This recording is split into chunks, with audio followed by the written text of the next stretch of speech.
1973 fue un año trágico para Brasil, no solo porque llevaba 8 años en régimen dictatorial, sino porque en ese año hubo 3 casos de secuestro infantil, 2 de ellos terminando en muertes en extremo injustas y crueles.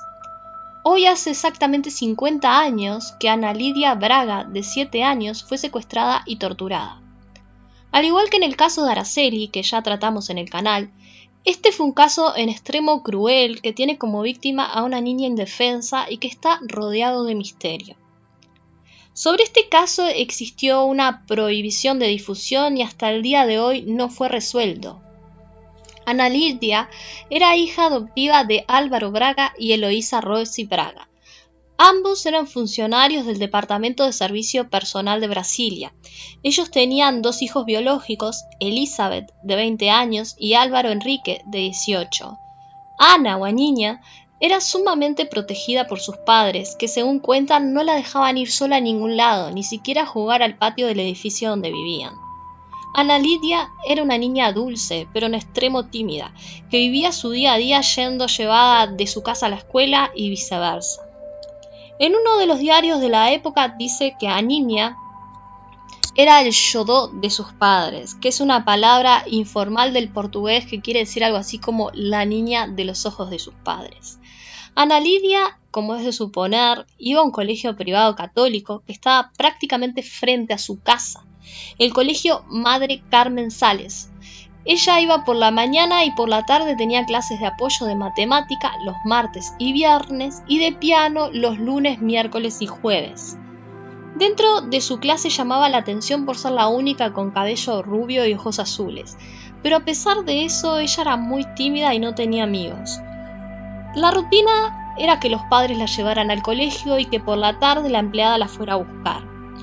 Ese martes 11 de septiembre de 1973, sus padres las dejaron en la puerta de la escuela y esperaron a que entrara como de costumbre. Ana se despidió de sus padres tirándoles besitos y fue directamente al patio del fondo donde había un gatito y un papagayo que las religiosas tenían. Ella adoraba jugar con los animalitos, pero cuando la empleada de los Braga la fue a buscar a las 4:30 de la tarde no la encontró allí. La mujer, que llevaba trabajando para la familia 20 años, fue a buscar inmediatamente a la directora para saber dónde estaba la niña, y allí se le informó que la niña no había ido ese día. En ese mismo momento llamaron a la madre, que confirmó que la habían dejado en la escuela, y comenzó una búsqueda desesperada. Álvaro Enrique estaba en la casa con su novia y sus padres le pidieron que fuera a buscar a Ana, que había desaparecido.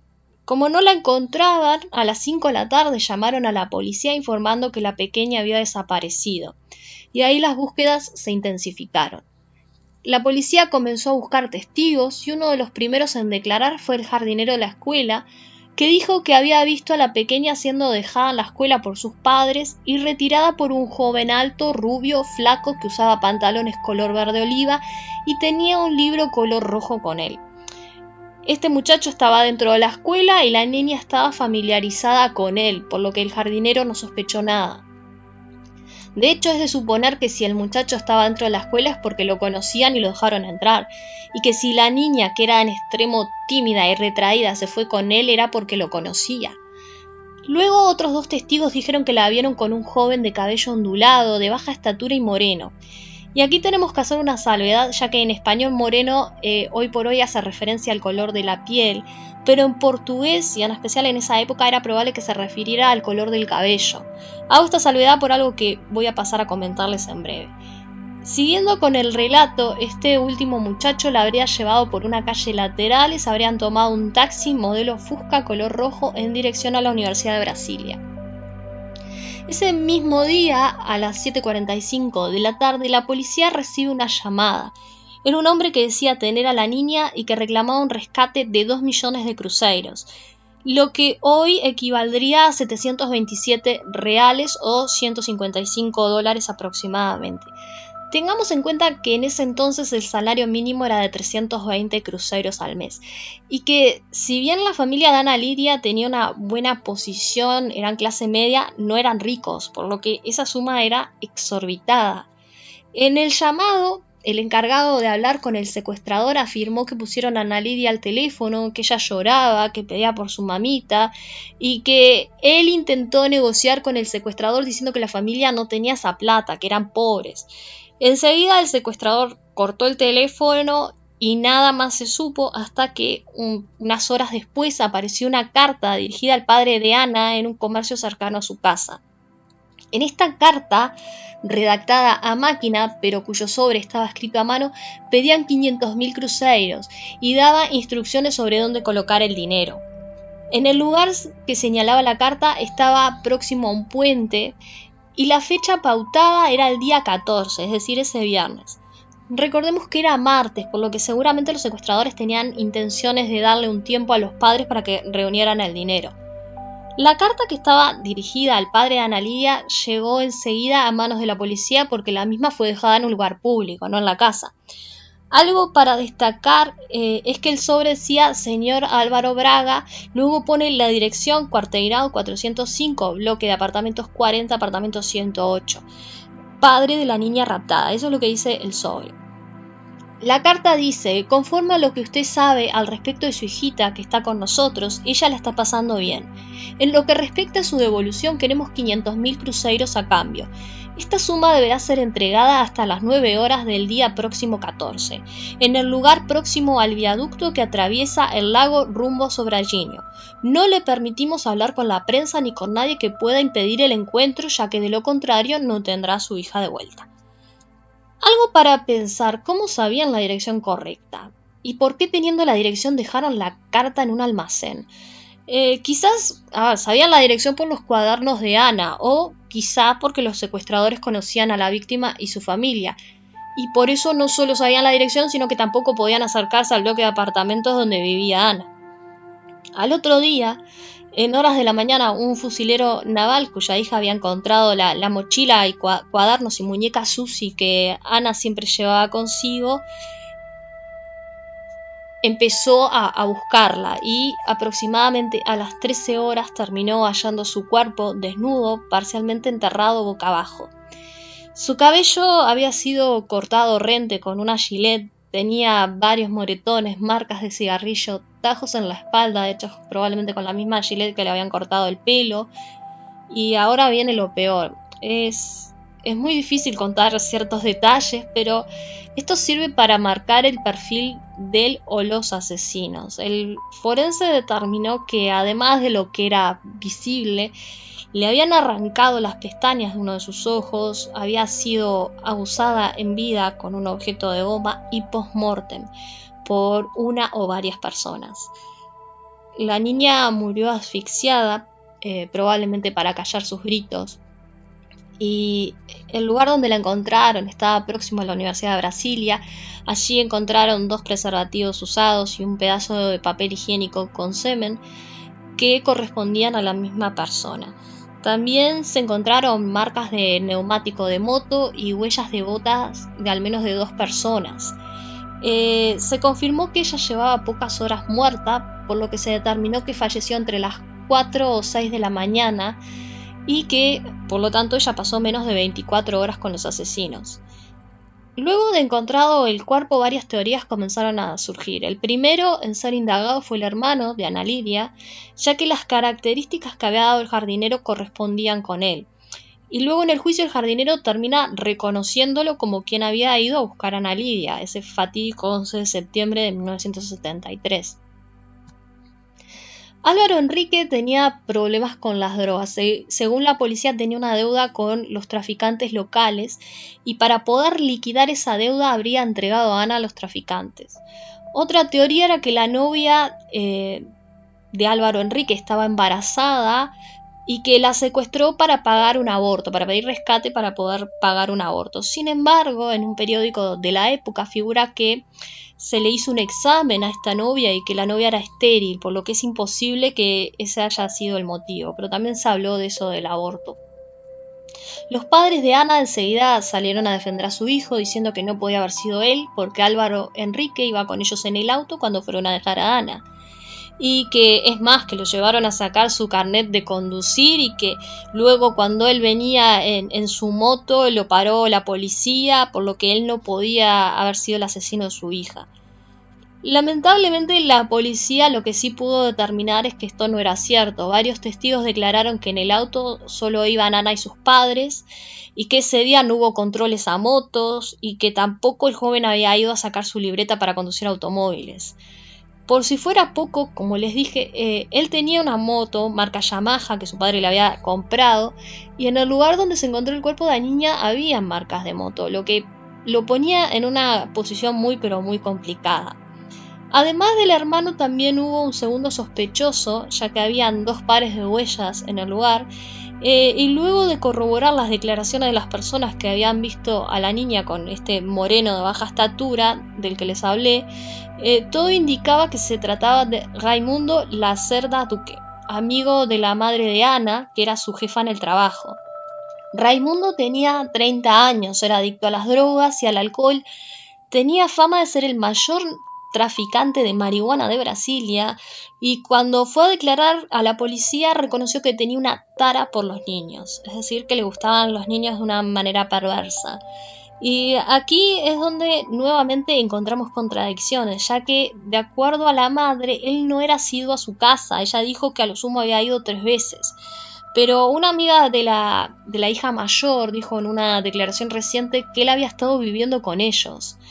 Esto, como verán, es muy importante porque si la niña era tan tímida, probablemente no se iba a ir con un extraño por más que su hermana la hubiera dejado con él. O al menos se hubiera visto afectada. Y lo digo por experiencia propia porque también vengo de una familia sobreprotectora y yo solo me quedaba con gente que conocía. Es probable que Ana Lidia también conociera al segundo sujeto, el que la subió al taxi. Raimundo Lacerda declaró que no se había enterado de nada hasta el otro día cuando escuchó la noticia en la radio y fue al apartamento de los padres de Ana a solidarizarse por la pérdida. No habían pasado 24 horas del descubrimiento del cuerpo cuando Raimundo simplemente desapareció. De hecho, estuvo prófugo por meses, falsificó su documento de identidad y se fue a otro estado. Si nada tenía que ver, ¿por qué huyó? Cuando lo capturaron dijo lo usual, que tenía miedo de que lo fueran a inculpar de un crimen que no cometió y que decidió fugarse. En esos meses que estuvo prófugo surgieron otros 2 nombres, los hijos nada más ni menos que del ministro de Justicia y de un senador, Alfredo Busaillinho Jr. y Eduardo Resende Jr. Esto fue gracias a la declaración de una testigo que dijo que a la niña la llevaron a la propiedad del senador Resende en Sobrachiño. La teoría era que Álvaro Enrique y Raimundo le habían entregado a Busaillinho y Resendinho para pagar deudas por drogas que tenían con ellos, con la intención de pedir un rescate a los padres de la niña y obtener el dinero, pero que en el camino algo salió mal y la niña terminó muerta. Según la policía, lo que salió mal fue la famosa tara de Raimundo, que habría torturado y abusado de la pequeña. Un año después, la Policía Federal mandaría un comunicado a las redes de radio y televisión prohibiendo la divulgación a través de medios de comunicación social, escrito, hablado, televisado, con referencia al caso de Ana Lidia y al caso de Rosana, que fue otra niña desaparecida en Brasil. Esa prohibición hasta el día de hoy sigue llamando la atención por parte de quienes piensan que tanto el hermano de Ana Lidia como Raimundo no tuvieron nada que ver o que al menos no fueron los causantes directos de las atrocidades que sufrió la niña en vida.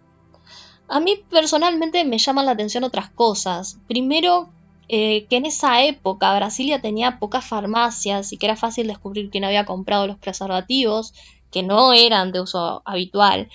Además existían muestras biológicas que se podían haber cotejado, ya que si bien no había ADN, sí se podía hacer un examen de sangre para determinar el tipo sanguíneo de la persona que hizo eso.